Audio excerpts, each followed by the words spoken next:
നിങ്ങൾക്ക് എല്ലാവർക്കും സുഖമെന്ന് വിശ്വസിക്കുന്നു. ഞാനിവിടെ സന്തോഷത്തോടെ ഇരിക്കുന്നു. ഒരൊറ്റ പ്രശ്നമേ ഉള്ളൂ, ഭയങ്കര ചൂടാണ്. ചൂട് സഹിക്കാൻ വയ്യ. അപ്പോൾ എന്തായാലും ഞാൻ ഇന്ന് വന്നേക്കുന്നത് ഒരു ചാമ്പങ്ങ ജ്യൂസിൻ്റെ റെസിപ്പി ആയിട്ടാണ് വന്നേക്കുന്നത്. നമ്മുടെ വീട്ടിലുള്ള കുറച്ച് സാധനങ്ങൾ ഉപയോഗിച്ചുകൊണ്ട് നമുക്ക് സിമ്പിളായിട്ട് ഉണ്ടാക്കാവുന്ന ഒരു ചാമ്പങ്ങ ജ്യൂസിൻ്റെ റെസിപ്പിയാണ്.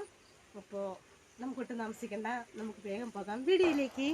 അപ്പോൾ ഞാൻ ചാമ്പങ്ങ നന്നായിട്ടൊന്ന് കഴുകി വൃത്തിയാക്കി അതിൻ്റെ കുരുവും ഒക്കെ ഒന്ന് കളഞ്ഞിട്ട് നന്നായിട്ട് ഒരു മിക്സിയുടെ ജാറിലേക്ക് എടുത്തിട്ട് ഇട്ട് കൊടുക്കുന്നുണ്ട്. ഇനിയിപ്പോൾ അതിലേക്ക് കുറച്ച് സാധനങ്ങളൊന്ന് ചേർത്ത് കൊടുക്കുന്നുണ്ട്.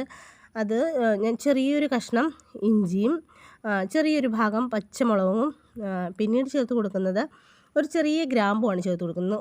അതൊരെണ്ണം ചേർത്താൽ മതിയാവും.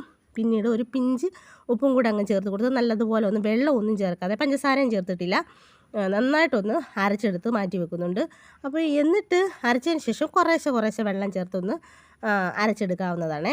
അപ്പം ഞാനിത് അത്രയേ ഉള്ളൂ പരിപാടി. അപ്പം നമുക്ക് വെള്ളം ഇച്ചിരി ചേർത്ത് കൊടുത്താലും ഒരു ടേസ്റ്റിന് വ്യത്യാസമൊന്നും വരത്തില്ല. അരച്ചതിന് ശേഷം ഞാൻ പഞ്ചസാരയൊക്കെ ഇട്ട് ഒരു ഗ്ലാസ്സിലേക്ക് ഒഴിച്ചു കൊടുക്കുന്നുണ്ട്. അപ്പോൾ ഒഴിക്കുമ്പോൾ കളറില്ല എങ്കിലും ഒരു 2 മിനിറ്റ് കഴിയുമ്പോൾ ഇതിന് നല്ല കളറായി വന്നിട്ടുണ്ട്. അപ്പോൾ നിങ്ങളെല്ലാവരും ട്രൈ ചെയ്യണം. അടുത്ത ഒരു വീഡിയോയിൽ കാണുന്നവരേക്കും ബൈ.